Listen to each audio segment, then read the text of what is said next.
Fala pessoal, tudo bem? Como é que vai? A gente se encontra de novo e temos um longo trabalho pela frente. Bom tê-los aqui. Seguinte, a aula de hoje, a conversa de hoje é sobre o mundo grego antigo durante o período clássico e helenístico. Gente, esse vídeo é muito importante. A gente troca uma ideia hoje de algo extremamente significativo. Então eu preciso muito que você preste muita atenção, anota essa aula inteira, saiba dessa aula inteira, esteja muito focado nela. A gente passa a trocar uma ideia de um negócio muito importante. Beleza? Acompanha comigo. Bom, galera, entramos no período clássico. Qual que era a situação? Esparta, muito bom. Atenas, muito bom. Tava todo mundo desenvolvido pra caralho, assim, tava incrível. As cidades estavam muito poderosas. Só que o período clássico começa com um leve problema. O Império Persa, lembra dele? O Império Persa da Antiguidade Oriental, lembra lá do Oriente Médio, pá, que dominou a região da Crescente Fértil inteira. O Império Persa que cresceu o máximo possível por Oriente, chegando até a Cordilheira do Himalaia, lembra que você errou isso aí? Chegou até a Cordilheira do Himalaia, cresceu muito e ele começou a se expandir para o Ocidente. Gente, quando esse Império Persa se expandiu para o Ocidente, ele bateu de frente com as colônias gregas. Você se lembra que existiam colônias gregas na região da Ásia Menor, desde o período arcaico? Gente, esse Império Persa era chamado de Império Medo-Persa, porque era a etnia dos medos. É por isso que nós chamamos esses conflitos de as guerras médicas. E ele se deu, antes de tudo, devido ao expansionismo persa. Galera, os persas começaram a invadir uma cidade, a primeira de todas, chamada Mileto. Já ouviu falar que é uma cidade bem famosa, né, que a galera lembra, que é uma colônia grega. Gente, eles invadiram, e claro, as cidades gregas não iam deixar barato, lógico, elas estão ameaçadas, inicia-se a guerra. São duas, tá? Por isso o nome no plural. Então vamos lá, as guerras médicas são as guerras entre as cidades gregas e o Império Persa. Motivo, expansionismo persa, os persas querendo dominar tudo. Beleza? Começa na Ásia Menor, essa é a primeira guerra médica, mas depois o imperador persa, chamado Xerxes, invade a própria Península Balcânica, essa é a segunda guerra médica. Beleza? Seguinte, muitas batalhas famosas, né? A galera sempre fala muito da Batalha de Maratona, a Batalha de Termópilas, né? Do caso dos 300 de Esparta, da Segunda Guerra Médica. Mas o que eu quero que você lembre, olha aqui. As guerras médicas possuem muitas batalhas marítimas. E aí lembra do vídeo passado, tá? Se tem muita batalha marítima, qual que era a cidade-estado que teve protagonismo nessa situação? Atenas. Lembra disso? Esparta, quando guerreia, brilha. Não, Esparta brilha. Mas é uma outra. Quem é muito ativo é Atenas. Gente, pelo amor de Deus, não me fala exército grego, não me fala império grego. Cada cidade é um estado, beleza? Gente, ao final da Segunda Guerra Médica, e o pau comendo e o pau torando conseguiram expulsar os persas. Certo? Então, depois desse conflito, os persas foram expulsos. Agora olha pra mim, agora é louco, agora olha muito pra mim agora, e vai acompanhando o raciocínio comigo. Ó, primeiro ponto. Os persas foram expulsos. Foi fácil? Não, foi muito difícil, quase deu errado. Os gregos quase perderam, mas conseguiram. Pergunta, o Império Persa deixou de existir? Não, o Império Persa está lá. Todos os persas morreram? Não, os persas estão lá. Os gregos invadiram o Império Persa? Não, os persas estão lá. É por isso que após a Segunda Guerra Médica, nasce um medo gigante de uma terceira. Entende o que eu estou te falando? Faz sentido o que eu estou te falando? Atenas fala, mano, aguentamos uma invasão, aguentamos duas invasões. Não sei se somos capazes de aguentar uma terceira invasão. Foi aí que Atenas resolveu reunir todas as cidades, inédito, tá? Nunca aconteceu. Vai ocorrer uma união das cidades gregas, numa ilhazinha chamada Delos, e Atenas fala, mano, fala desse jeito, mano, não vou aguentar.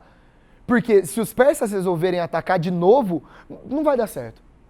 Foi aí que eles criaram uma união, essa Liga de Delos, tá? Chama Liga de Delos, que é uma união das cidades gregas para evitar um novo ataque persa, entende? Um possível futuro ataque persa. Gente, a cidade que liderou isso foi Atenas, era a cidade mais poderosa e a que mais teve participação na guerra. E era assim, todas as cidades gregas vão mandar tributos para a Liga de Delos.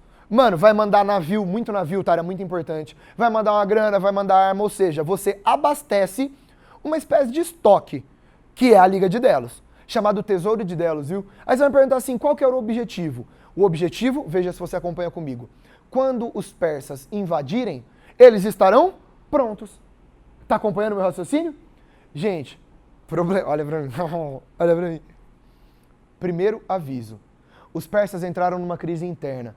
Os persas nunca voltaram a atacar. Depois que o imperador Xerxes morreu, teve briga, rebelião das províncias. As províncias persas são chamadas de satrápias, né? As províncias fizeram rebelião e viraram um rolê gigante. Ou seja, não rolou um ataque novo, um novo ataque persa. Só que aí vem a parte louca. Aí vem a parte mais louca de todas. Começaram a perceber que quanto mais a galera mandava coisa para a Liga de Delos, Atenas melhorava a sua cidade. Entende o que eu estou te falando? A galera mandava navio e Atenas reformava a sua frota de navio. A galera mandava dinheiro e Atenas... Gente, foi nesse momento, inclusive, que entrou um legislador, que eu te falei no vídeo passado, chamado Péricles. É aqui que ele aparece. Gente, Atenas vai começar a enriquecer, vai começar a formar um império gigante por conta do domínio sobre a Liga de Delos. Entendeu o que eu falei? Então perceba, não vai ter um novo ataque persa que eles estavam esperando, e Atenas cresce em cima disso. A partir de agora, a gente nem chama mais de Atenas, a gente chama de Império Ateniense. Periclão, lembra que eu tinha te contado? Galera, as outras cidades-estados, as outras polis, irão perceber essa situação e eles saem da Liga de Delos e declaram guerra. Beleza? Já chego aí, já chego aí. Bom, continuando, é nesse sentido que entra em Atenas, eu estou em Atenas agora, fui para um caso específico de Atenas, um cara chamado Péricles.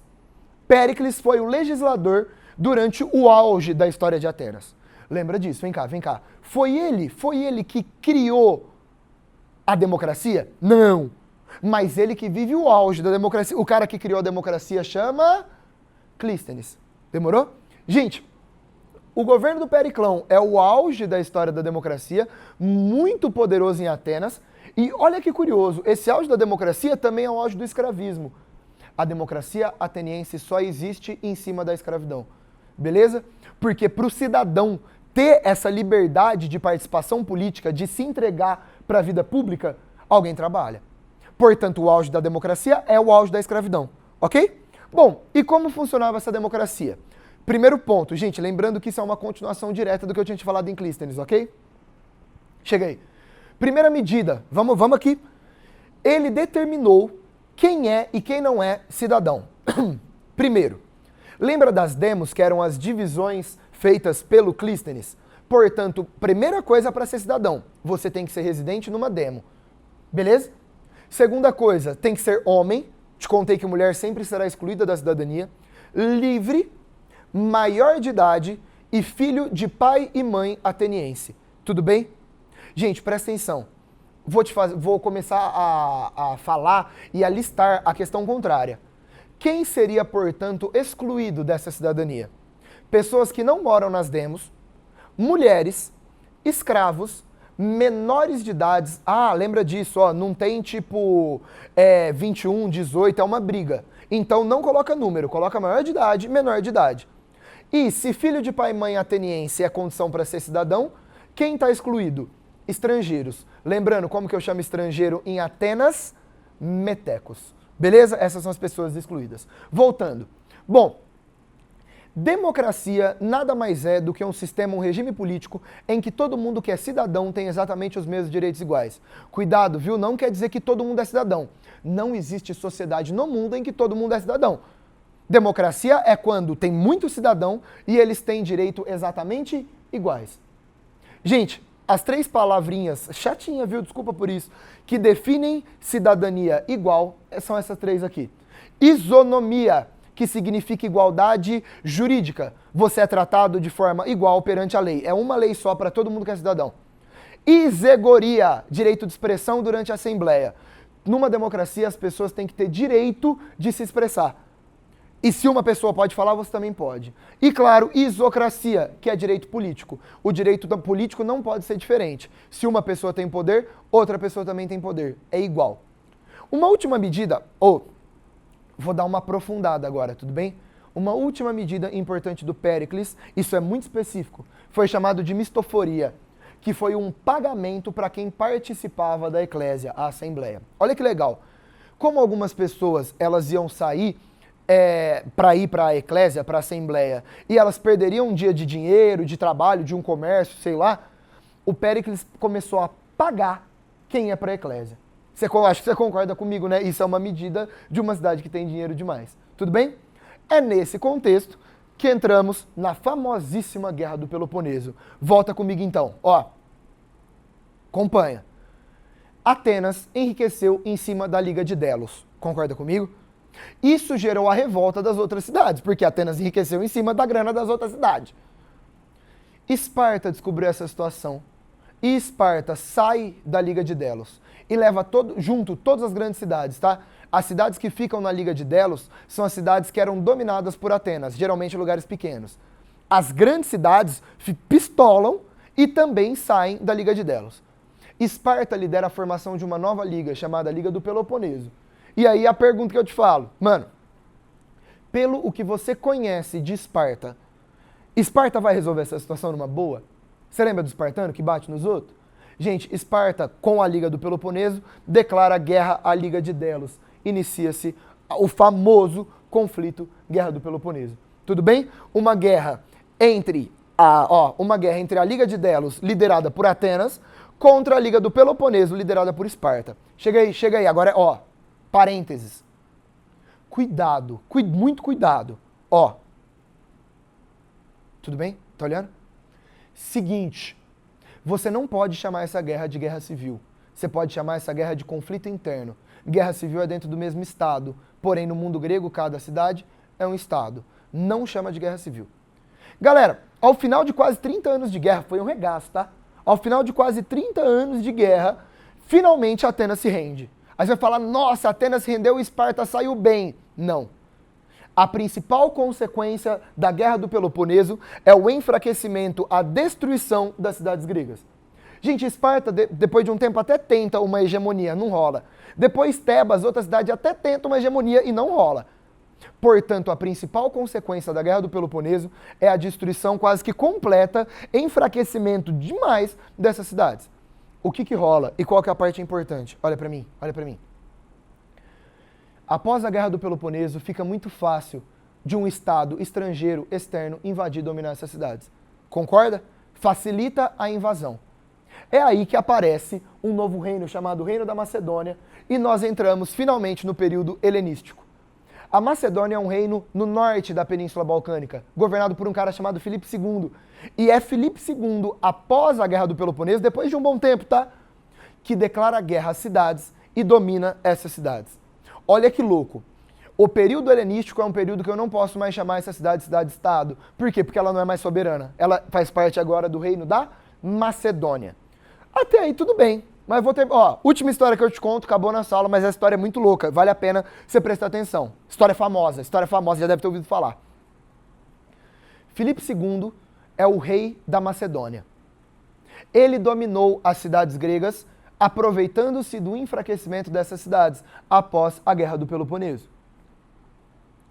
O que vai rolar? Filipe II tinha um sonho, dominar o grande e o antigo Império Persa. Lembra dele? Ele queria dominar todo o Império Persa no Oriente. Problema, Filipe II morreu antes disso. Quando ele morre, assume o filho dele, molecão, que pega o império, que pega na verdade um reino ainda, né? E ele fala assim, esse moleque, eu vou realizar o sonho do meu pai. Eu vou declarar guerra ao Império Persa e vou criar o maior império da história da humanidade até então. Esse moleque ficou conhecido na história como Alexandre o Grande, você já deve ter ouvido falar. Agora, olha que doido, em 13 anos de governo, ele formou um dos 10 maiores impérios da história da humanidade. Um dos maiores impérios, principalmente no sentido leste-oeste, beleza? Ia da entrada da Índia até a Península Balcânica. Um gigantesco império chamado Império Macedônico, dominado por um cara chamado Alexandre o Grande. Olha pra mim. O Império Macedônico de Alexandre o Grande só existe durante a vida dele. Beleza? Antes era o Filipe II, era um reino. E depois o Alexandre o Grande morre, não deixa herdeiro. Então, é tudo dividido entre seus generais. As divisões do Império Macedônico depois da morte de Alexandre são chamados de reinos helenísticos. Tudo bem? Galera, dá uma olhada. O que o Alexandre faz? Ele vai difundir a cultura grega no Oriente. Nasce uma lógica que nós chamamos de cultura helenística. O que é a cultura helenística? Olha aqui, olha aqui. A cultura helenística nada mais é do que a união, a junção do mundo oriental com a imposição do mundo grego. Quem faz isso é o Alexandre. Toda cidade que ele vai, ele cria falei errado. Todo lugar que ele vai, ele cria uma cidade chamada Alexandria. E nessa cidade tem ágora, tem eclésia, tem biblioteca, tem teatro de arena, que são instituições gregas. Viu instituição grega no Oriente, foi ele. Beleza?